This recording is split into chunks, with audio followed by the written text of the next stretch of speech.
Hello everyone and welcome back to another video. In today's video we are going over the brand new Ragnarok 77.7 million download update or festival. There is a lot to cover today, like a lot. We've got the banner, the update is huge, and we also got the monthly dev notes. We'll go over the monthly dev notes first because they're the least impactful.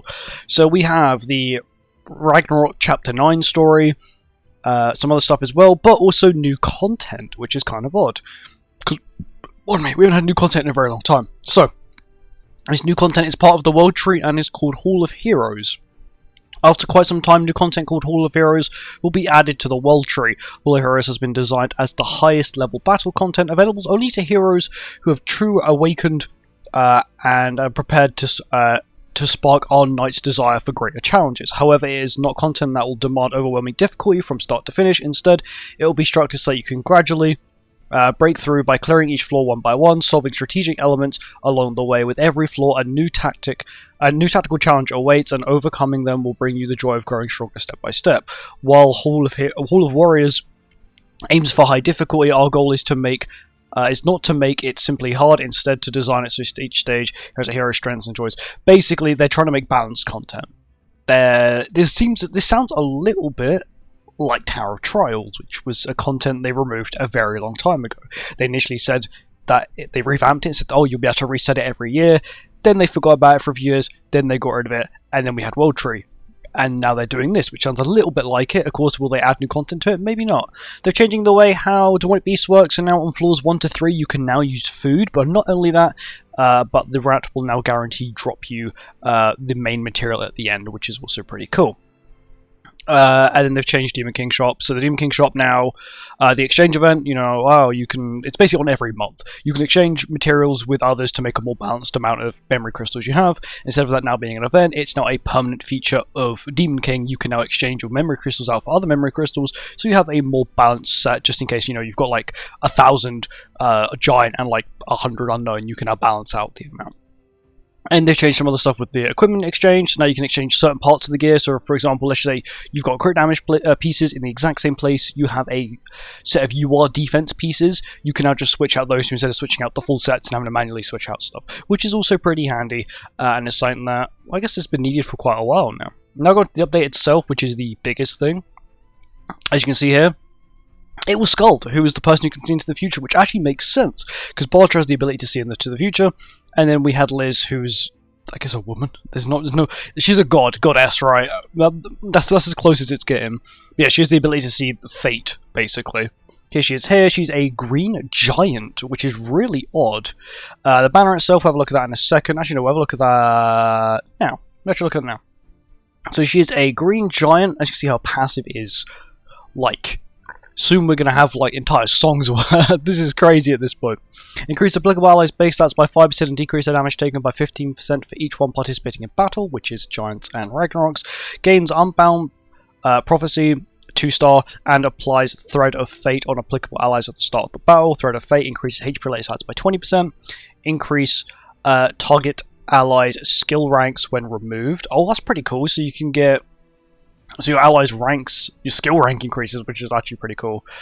Turn duration applied without duplications between 2 and 4. Okay, so they actually stay on here now, depending on ult level, which is pretty cool. I do like that. It says it on here, because normally they'll be like, oh, they just sort of chuck it at you sort of thing.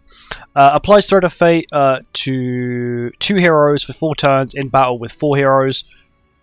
So I guess that means... That's really odd. Applies Thread of Fate to 2 heroes for 4 turns in battles with 4 heroes. Oh, okay. So it doesn't apply it to 1. If you're, for example, doing Hero Arena, it applies it to 2 of your heroes, which is pretty cool. Okay, that's cool. I do like that. That is something...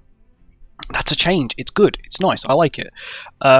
Sort of makes it feel a little bit different in Hero Arena or 4v4, if they eventually ever bring back 4v4 PvP. Removes Thread of Fate with the lowest number of turns remaining, which is also pretty cool. It doesn't remove the strongest one. At the end of the ally's turn, the hero gains Thread of Foresight for 3 turns. Thread of Foresight, all stats are increased by 5%, attack related stats increased by 15%, and damage increased by 50%. My guess, this scales off ult level only because of the colour of it for 3 turns. Sorry, stacks up 3 times. If a hero is assuming a stance, which she does have a stance skill, an applicable ally takes damage, their farm damage is decreased by 50%. Once again, that is affected by ult level. But what isn't affected by ult affected by alt level, is increase applicable allies base stats by 7% for every time the hero gains foresight. That is very similar to Char's passive, where whenever she gets one of those sword buffs, she gives your team basic stats, which is pretty good. Bear in mind, let's just say you're 4-man up, that's 20% basic stats from her passive, as well as 60% damage reduction, which is also pretty crazy, as well as 21% additional basic stats from her passive, which is also pretty cool. When the hero counters with foresight, the target damage dealt is decreased by 40% for 1 turn, so that's 2 times, so an 80% damage increase. Sorry about that. Which is actually really good, because that means characters like Melee, the new Melee, as well as I think this may also... I'm not sure how this works with like Cusack, like minimum damage thing. Do they cancel each other out, or what kind of stuff?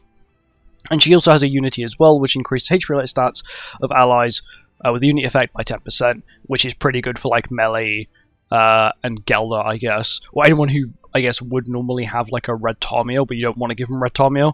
This is a really good one. Once again, it is affected by alt level. So her skills, first one is Insight, which is 3 times pierce rate, and then inflicts additional damage equal to 40% of the target's remaining HP, so like what Gelder has, and applies an all-target AoE, so an AoE skill, disable for 1 turn when dealing damage to enemies that have foresight. Sorry, when dealing damage when she has the effect. Okay, that's pretty good. Assumes a stance, which grants foresight onto the enemies for 2 turns. Okay, so she can also apply it to the enemies using her own skill, which is pretty cool. Inflicts prevision damage equal to 330%. That's a gold skill. Okay. So it is 3 times pierce rate. Oh my god, okay, I understand why it's a low multiplying. 3 times pierce rate, 3 times crit damage, and 50% per thread of fate applied to your allies. So I didn't see the stream fully, because I had to go do something. But yeah, that is pretty crazy. 3 times crit chance and 3 times crit damage. That's probably the highest crit damage multiplier we've ever seen. I will say I have seen her substats. They are very low. But now I understand why. And then once again, her alt level here. We'll have a look at everything else. Okay, she seems actually pretty free to play. So final damage, even at 1/6 is 30%, at 6/6 is 50%, it's only 20%, which is I guess is pretty big, but it's not as bad as other characters pay to win passes we've seen. Foresight thread, once again, 30%, and max is 50%, that's pretty big I guess, but it's not too bad. The Unity, so she's not actually too pay to win. The banner itself is honestly not the worst. So when it comes to UR bases, Thor's on it again. Why? I understand it's a Ragnarok festival, but she seems to be in every single UR base festival. Like this year, she's been in all of them, I swear. I pulled her so many times. Sab, standard. Arthur's back again, and Mael is finally returned, which is pretty cool. You got Hel, Escanor, and Mael as our normal SS. Oh, sorry, we got quite a few more than that. Melly, Liz, and once again the new LR Cusack, all as returning old festivals. You've got I forgot his name, but he's like Percival's granddad. He's returning. He was a 2/4/2 banner. You've got Percival, you've got Narzians, you've got Green Matrona, Old Gelder, Skadi, some bunch of mediocre people. Retamil's pretty good. Once again, this is the Demonic Beast Yorm, so very handy.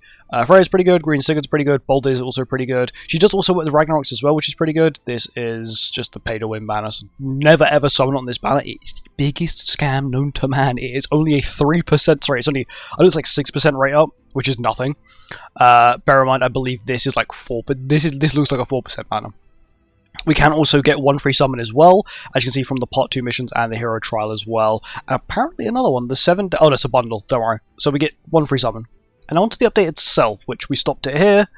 So we get the Ragnarok chapter, we get the outfits, so these are all cash only. As you can see, they don't say with diamonds on them. These are all cash only. But yeah, they're not too bad. This one I like. So what you can do is you can actually remove... So as you can see here, they all have like, this one has a mask, this one has that, and that one has that. She also has a mask on her default outfit, but what you can do is you can remove that. But when you switch outfits, for example, if you switch to this headgear, you can choose whether you want the eye mask on or off, you can choose whether you have the glasses on or off, you can choose whether you want the mask on and off, which I think is actually probably one of the best things they've done to cosmetics in a while, is give you the ability to sort of customize them more, which is honestly a huge W. Like, I know it's not much, but it's pretty big, the fact you can now do that. This is the new Hall of Heroes, sorry, Hall of Warriors. Yeah, so you need to complete the hardest difficulty of the Nether one, which is not too bad. If you have like Hell, Boldir, or like Millum, or basically any of the newest festivals, you should be fine. It's split into sections. I'll probably have a video going over this, and we'll have a look at it. So there's a lot of diamonds. You get a wild outfit for completing it. Yay. New card set, increase allies' base stats by N% and decrease damage taken by X% when an ally with Ragnarok characteristic is assuming a stance. So, good thing about that card set is, it doesn't say that it only gives the boost to Ragnarok characters, or the damage duration is only for Ragnarok characters. As long as a Ragnarok character has assumed the stance, you get the boost, which is pretty good. Because it means you can run Giants and this card set with the new lady and you'll be fine. And you see that final boss shop as well. Tristan's got a relic finally. It does work with blue and green. It is an upfront relic, meaning it's going to be a lot more impactful on green than it is in blue. Blue, it's more just for some CC. Green, it's actually going to be quite impactful, which is when a goddess ally uses a single target attack, their attack-related stats are increased by 5% up to 4 times. There aren't many well, I think all the goddesses really have an AoE in a single target. I mean, it's not really going to be super impactful, but it'll also be pretty good. And then you got something that I think is actually pretty broken. Decrease attack-related stats of enemies that have used a skill on their turn by 10% for 1 turn. What that is exactly like Green Camilla, with the ability to lower attack-related stats. But I believe that is slightly more than what Green Camilla. I believe Green Camilla is about 5%. So it's not too bad. It's actually pretty good. Added new achievements and a new title. It's to do with True Awakening characters. They would mention this. They want to sort of, I guess, entice people to do it. I'm pretty sure they've also added more achievements for diamonds, they said. They said more ways to obtain diamonds. Once again, that could just be the fact that you get more achievement points, so you can reach the achievement point milestones quicker, or this actually gives you diamonds. Exchange shop, nothing's changed. Bundles, we also get a lovely set of login rewards. Here we go, here's our login rewards, absolutely lovely. We also got a code, a redeem code, so I'm going to quickly show that on screen and then we'll come back. Okay, this code is not redeemable until tomorrow, but here it is. This code will give you 30 diamonds. It'll only work from tomorrow, I'm pretty sure. I tried it today. It didn't work. But yeah, this code will work tomorrow, and it is 30 diamonds, which is pretty handy. And we're on here. Here we go. We get 200 diamonds here, which is pretty good. Plus that 30, that's 230 diamonds, which is pretty good. Rewards, we got this new orb thing, which I guess is for an event, if I had to guess. Here's the 5 tickets we get from that, and then we get 5 tickets from the hero trial. Here she is. This is with the mask on. You can take the mask off, and she looks exactly like that, which is pretty good. Honestly, massive W for netball. Got this, the points event, always a thing. You get this like prophecy box. I don't know what it is. They showed it off, but they don't explain what. Oh. So you get diamonds. The minimum you get is 30. That's pretty good, but you can get up to 200. Does it say how on earth you get them? How many do you have to get? It doesn't state how many you need to obtain it. Yeah, it just doesn't say. So I guess you get this. Oh, exchange shop. So you exchange it with this, and then 150 is pretty good. My guess is that these are going to be obtainable. So through doing your daily tasks, these are the ones you get them from. So as long as you do your dailies every day, you'll be completely fine. And I guess the special missions, which we saw all the way up here as well. But yeah, good luck to all of you guys. Hopefully you guys get the 200 diamonds, you know, either if you're saving for whatever's coming next month, which should be a collaboration, or you're going to spend it on this banner. Yeah, so we got some bingo, standard bingo stuff. Event boss, so we got the 2 giant ladies back, which is pretty good. Also, there's a really cool final boss, which they've not got a picture for. Thank you, Netmarble. Final boss Thor. So I will show you another screenshot really quick. Here we go. This is Final Boss Thor's outfit. It also comes with a cut-in as well. This will be obtainable from the Final Boss here. As you can see here, oh, there's the outfit. So there is a legend difficulty. I think it's a legend difficulty. I think that's what they said. There's a legend difficulty. So all this is obtainable. You also got this new currency thing. I don't know what that is, but that looks odd. You can only buy one of them. I don't actually know what that is. Is that maybe the full awakening token? I don't know what it looks like. I'm sorry, not the full level up token. I'm not sure if they changed what it looks like. But you get 20 LR coins, which is also pretty handy. Especially with LRQ Psych and other LRs in the game at the moment. Other dungeon rules, nothing too big. Ooh, Chaos PvP returns. That means it's not actually going to return with the next collab, but that's pretty handy. Some additional diamonds for everyone. And you get some spending rewards as well. Oh, okay, yeah, it's a lucky bag. That's what it is. Lucky bag's back. Demonic Beast boosting event. Oh yeah, so now you get 2 tons of rewards on the Demonic Beast. This is all Demonic Beast, so that includes Rat as well. So if you want to farm Rat, next week will be the time. You can also use food on it as well, and there is a 2 times card drop rate on the current Demonic Beast staff cards, that being bird, deer, dogs, and Nidhogg. Of course, this is only floor 3. That doesn't include the card sets on floor 4. And it says here, Skuld and Hearty will have both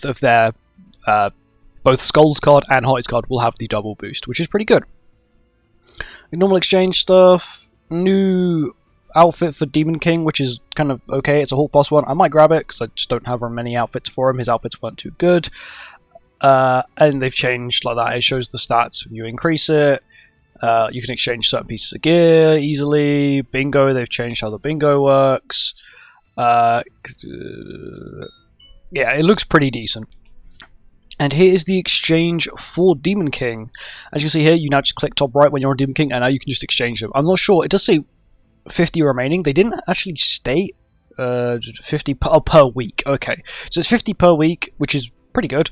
It is the same normal 4-to-1 ratio. As you can see here, you can actually change. Oh, you can actually remove all of it. So if you just want the character by itself, that's pretty handy, especially for making thumbnails. I do heavily appreciate that. You can obtain challenges and first clear rewards for all demonic beasts now. Okay, that's pretty convenient. Like it says there, convenience. It is very convenient, especially if you are farming. Oh, reward info. Okay, so it tells you what you've obtained that week. That's pretty handy, especially if you want to farm every demonic beast every week, or you think, okay, have I farmed this demonic beast this week? You can now check. That's actually really cool. I do like that. That's very handy. And then now you're guaranteed the drop from Rat. Of course, you don't get 2, you normally get 1, but because we currently have the 2 times event, you will get 2. Labyrinth, really, they've just changed it. They've just changed how you get these tiles, which isn't really too impactful. Fix bugs, phase 2 Demon King, can freeze. She'll be added to here Arena, which I do definitely want to try her on. Changes to battle progression based on network conditions. If an unstable network connection continues for too long, the ongoing battle will be automatically ended. Okay, so this is to stop people from cheating in PvP, where they just like force to stall you out to get you to disconnect. They've now completely stopped that. They will just end the match. But what people can then also do is do it so they can't lose, and then it's just going to end the match. Which means it's good for the fact of you don't have to lose points, but it's also bad because you still don't win anything. Of course, there's nothing they can really do to determine, okay, it was you, or, you know, they can't penalise someone if they don't really know who did it. And if they did know who did it, they would get them banned. Of course, you can still report the person, and then maybe that will cause them to be banned, but now you will not lose points from it as long as you stall it out, which is pretty good. But generally, this update is a huge W. Just general quality of life stuff, tons of quality of life, which is pretty good. Decent update, decent character. You know, she's a giant Festal, which we haven't really had in a long time, and I was sort of hoping for another giant to make the giants feel good. Of course, we've got the new Skadi, who came out a little while ago, who's also quite good. And yeah, I just can't wait to use her, give her a go. Finally got a Chaos PvP without a collaboration attached to it, which means, you know, you're not going to have everyone running around with collaboration characters day one, which some people may struggle to get. But yeah, generally a decent update. Let me know your thoughts in the comments, and I'll talk to you guys next time. Goodbye.